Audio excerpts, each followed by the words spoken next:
Hi friends, Vijaya Karnataka ವೀಕ್ಷಕರಿಗೆ ಸ್ವಾಗತ. ನಾನು ನಿಮ್ಮ ಸಾರಿಕಾ. ವೀಕ್ಷಕರೇ, ಬಿಕ್ಕಳಿಗೆ ಬಂದಾಗ ಯಾವಾಗಲೂ ನಾವು ನೀರು ಕುಡಿತಿರ್ತೀವಿ.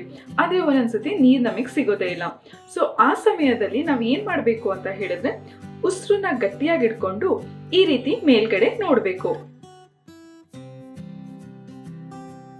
ಈ ರೀತಿ 2ರಿಂದ 3 ನಿಮಿಷ ಮಾಡಿದ್ರೆ ಬಿಕ್ಕಳಿಕೆ ಕಮ್ಮಿ ಆಗುತ್ತೆ.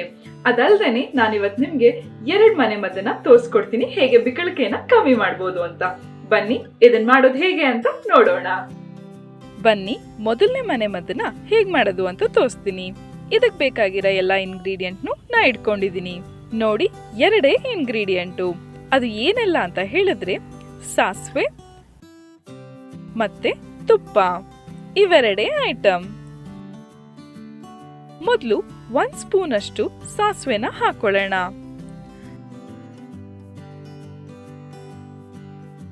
ಇವಾಗ ಇದಕ್ಕೆ 1 ಸ್ಪೂನ್ ಅಷ್ಟು ತುಪ್ಪನ ಹಾಕೊಳ್ಳೋಣ. ಈ 2 ಇಂಗ್ರೀಡಿಯೆಂಟ್ನು ಚೆನ್ನಾಗಿ ಮಿಕ್ಸ್ ಮಾಡ್ಕೋಬೇಕು. ಸಾಸಿವೆ ಮತ್ತೆ ತುಪ್ಪ ಹಾಕಿರೋದ್ರಿಂದ ನಮ್ಮ ಫುಡ್ ಪೈಪ್ ಒಳಗಡೆ ಏನೇ ಆಹಾರ ಸಿಕ್ಕಾಕೊಂಡಿದ್ರು ಇಲ್ಲ ಅಂದ್ರೆ ಸ್ಟಕ್ ಆಗಿದ್ರು ಅದನ್ನೆಲ್ಲ ಕ್ಲೀನ್ ಮಾಡಿ ಬಿಕ್ಕಳಿಕೆನ ಕಮ್ಮಿ ಮಾಡುತ್ತೆ. ಈ 2 ಇಂಗ್ರೀಡಿಯೆಂಟ್ನ ಚೆನ್ನಾಗಿ ಮಿಕ್ಸ್ ಮಾಡಿಬಿಟ್ಟು ನೀವು ತಿನ್ಬೋದು. ಆದ್ರೆ ನೆನಪಲ್ಲಿ ಇಟ್ಕೊಳ್ಳಿ ವೀಕ್ಷಕರೇ, ನೀವು ಯಾವ ತುಪ್ಪ ಬಳಸ್ತಿರ್ತೀರಾ ಅದು ತುಂಬಾನೇ ಇಂಪಾರ್ಟೆಂಟ್ ಆಗುತ್ತೆ. ಪ್ಯೂರ್ ಆಗಿರುವಂತಹ ತುಪ್ಪನ ಬಳಸಿ. ಇದು ತಿನ್ನಕ್ಕೆ ಸ್ವಲ್ಪ ಕಷ್ಟ ಆಗ್ತಿದೆ ಅಂದಾಗ ಡೈರೆಕ್ಟ್ ಆಗಿ ನುಂಗ್ಬೋದು. ಇವಾಗ 2ನೇ ಮನೆ ಮದ್ದು ತೋರಿಸ್ತೀನಿ. ಈ 2ನೇ ಮನೆ ಮದ್ದು ಮಾಡೋದು ತುಂಬಾನೇ ಸುಲಭ. ನಮಗ್ ಜಸ್ಟ್ ಬೇಕಾಗಿರೋದು ಸಕ್ಕರೆ. ಈ ಸಕ್ಕರೆನ 1 ಸ್ಪೂನ್ ಅಷ್ಟು ನೀವು ತಗೊಂಡು ಬಾಯೊಳಗೆ ಹಾಕೊಂಡ್ರೆ ನಿಮ್ ಬಿಕ್ಕಳಿಕೆ ಕಮ್ಮಿ ಆಗತ್ತೆ. ಯಾಕೆ ಅಂತ ಹೇಳಿದ್ರೆ, ಸಕ್ಕರೆ ವೇಗಸ್ ಎಂಬ ನರಕ್ಕೆ ಒಳ್ಳೆ ಎಫೆಕ್ಟ್ ಕೊಡುತ್ತೆ. ಈ ನರ ನಮ್ಮ ಹೊಟ್ಟೆಗೆ ಮತ್ತೆ ಬ್ರೇನಿಗೆ ಕನೆಕ್ಟ್ ಆಗಿದೆ.